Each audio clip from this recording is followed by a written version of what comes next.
과학적 사주명리 3편의 고급편을 시작하겠습니다. 이 명조는 사주대학 상편 157페이지에서 가져온 명조입니다. 초급과 중급을 통해서 중급편을 통해서 해오합과 해오합에 대한 설명을 했고요. 해와 인 두 개의 쟁합도 설명드렸습니다. 그리고 가보에 대한 설명을 통해서 홍염살이 어떻게 해석된지에 대한 부분도 설명을 드렸고요. 그 다음에 무인에 대한 설명도 드렸습니다. 그래서 인목이 무에 대한 지지 역할을 할 수 있는지, 근거 역할을 할 수 있는지에 대한 설명도 했고요. 그 중급을 통해서 무토가 용신임을 밝혔습니다. 무토가 용신임에도 불구하고, 그리고 이 목이 많아서 병이 된 사주임에도 불구하고 경신대운이 오면 왜 나쁜지에 대한 설명도 했습니다. 그래서 여기서는 각 대운의 적용을 통해서 그 설명드릴까 합니다. 이 사주 명조를 딱 보면 무토는 재예요. 재는 결국은 그 신체 부위를 얘기하게 됩니다. 신체. 돈도 되지만 자신의 신체 부위가 됩니다. 그러니까 간목의 녹지 위에 있는 무토이기 때문에 이거 신체를 이야기하고 돈을 이야기하게 됩니다. 근데 갑인이 옆에서 극을 하고 있습니다. 그러면 이 부분을만 보고 이제 이 명조를 설명드릴 수 있는 부분이 있는데요. 갑은 형제이기도 합니다. 형제로 인해 돈 문제가 발생할 수 있는 사주이고, 또한 간의 문제로 인한 신체가 상할 수 있는 형태의 사주를 가지고 있습니다. 그래서 그러한 형태들을 읽어낼 수 있는 거죠. 요 형태만 가지고도요. 요 형태만 보고 형제로 인해서 돈에 어떤 문제가 발생할 수 있는 사주고, 또한 간에 문제가 있을 수 있는 사주라는 것을 이걸 통해서 알 수 있습니다. 그러면 을묘대운에 대한 설명 좀 해보겠습니다. 을묘대운이 오면, 묘대운이 을묘가 여기 오죠. 을묘가 여기 오게 되는데, 을묘면 해묘합을 통해서 뭐라고 그랬죠? 동간을 통해서 해묘합이 될 수도 있고, 인해합으로 통로를 통해서도 합이 될 수 있습니다.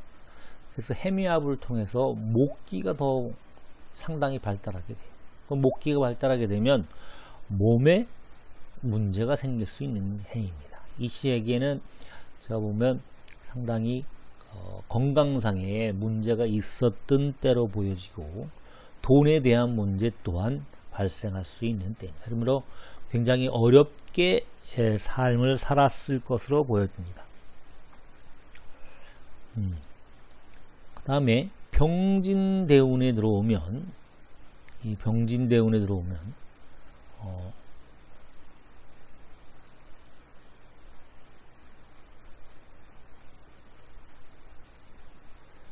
병진대운에 들어오면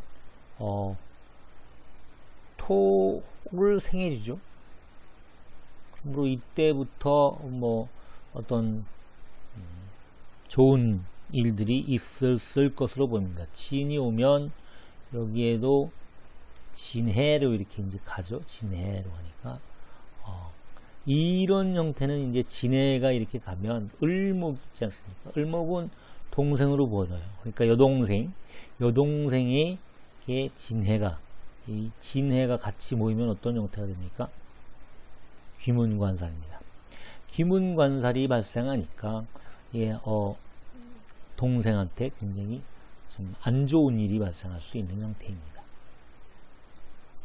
신경이 예민해지고, 그러니까 정신적인 질환이 있을 수 있는, 동생한테 그 정신적인 질환이 발생할 수 있는 때이기도 합니다. 이거는 정신이고, 지는 그 을목의 육체이기도 해요. 그래서 이런 경우에는 정신적인 문제가 발생할 수 있는 때입니다. 그럼 정사대운으로 들어가 봅시다. 정사대운으로 가면 정사는 화생토 해주니까 좋은 대운이죠. 정사 대운이면. 근데 사가 와서 여기 와서 해와의 그 통로를 통해서 사가 해를 충해요. 충합니다. 이런 경우에는 이 동생한테 문제가 발생할 수 있는 때이기도 합니다. 그러니까 정사운에 본인도 갑도 해에 뿌리를 내리고 있어요. 해와 합을 통해서 갑이 해에다 뿌리를 내리고 있습니다. 그러므로 이 사대운이 오면 본인의 건강상에도 문제가 발생할 수 있는 때입니다. 정신적으로도 그렇고요.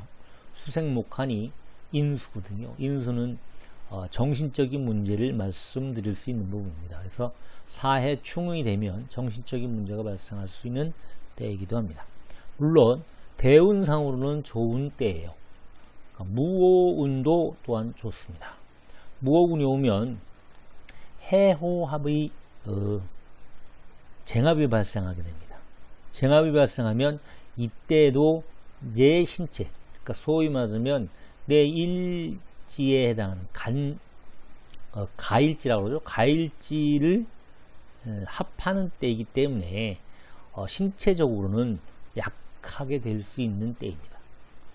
그리고 을목 또한 자기 그 여동생한테도 별로 좋은 시절은 아니라고 보여집니다. 신체적으로 말입니다. 그 다음에 기미대운이 오면 갑기합과 인미합을 통해서 갑인이 모두 합의 형태로 합반 형태를 가지고 있어요. 이 시기에는 형제 중에 한 사람이 사망할 수 있는 운이기도 합니다. 이런 운이 오면요. 이런 운이 오면 갑인을 다 합반하고 있기 때문에 그 형제 중에 사망할 수 있는 그런 운을 가지고 있습니다. 물론 대운상으로는 좋습니다. 그러니까 그러한 일들이 발생할 수 있는 시기라는 말씀입니다. 그 다음 경신이 오면 이 갑과 인을 충해요. 갑과 인을 충합니다. 그러면 형제도 문제가 될 수 있지만 본인도 또한 문제가 될 수 있습니다. 본인도 이 안에 뿌리를 내리고 있는 거죠. 그런 형태를 가지고 있어서 경신에는 본인도 문제가 될 수 있는 때입니다. 근데 경호년이 되면 어떤 현상이 일어나냐면 경호가 여기 오지 않습니까? 그러면 5 동지를 통해서 경극갑을 해요. 그러니까 일간을 치게 되는 현상이 일어납니다. 그죠?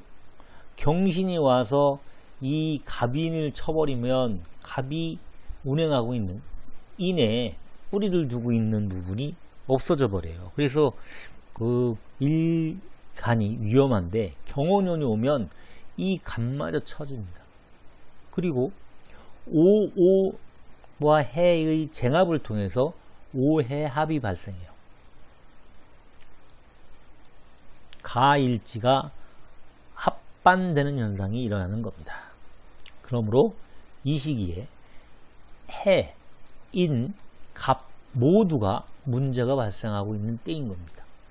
경신대운, 경호년에 이 세 개가 모두 문제가 발생하고 있어요. 그러므로 일간은 간암으로 사망하게 됩니다.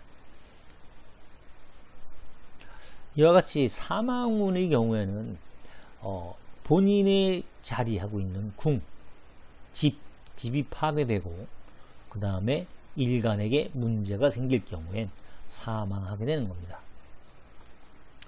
그래서 경호년 53세에 간암으로 사망하였습니다. 이런 걸로 이렇게 이제 사주를 분석하다 보면 각각 그러니까 병진, 정사, 무오, 기미 이거는 용신상으로 보면 상당히 좋은 운들입니다. 하지만 이 부분들이 사주 명조에 대입하면서 일어나는 현상들은 또 다른 국면을 가지고 있는 거죠. 그러니까 용신을 부주하는 운에도 좋지 않은 일이 발생할 수 있음을 알 수 있는 겁니다. 근데 이제 용신과 반대로 가는 경우에는 본인이 사망할 수 있어요. 더 그 확률이 높아지는 거죠. 그러니까 용신이 파괴될 경우에도 일간, 그러니까 본인 이 사주 명조의 주인공이 사망할 수 있는 겁니다. 그러니까 그 사망운이 결국은 이렇게 일간과 일간의 궁두를 파괴해서 사망하는 경우도 있고 용신을 파괴해서 사망하는 경우가 있습니다.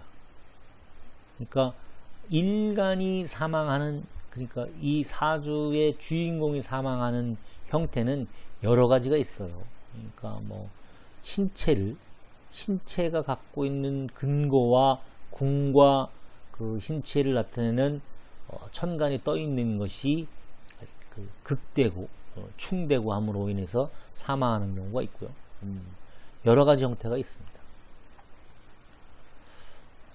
오늘 강의는 이것으로 마치겠습니다. 시청해 주셔서 감사합니다. 다음에 뵙겠습니다. 안녕히 계십시오.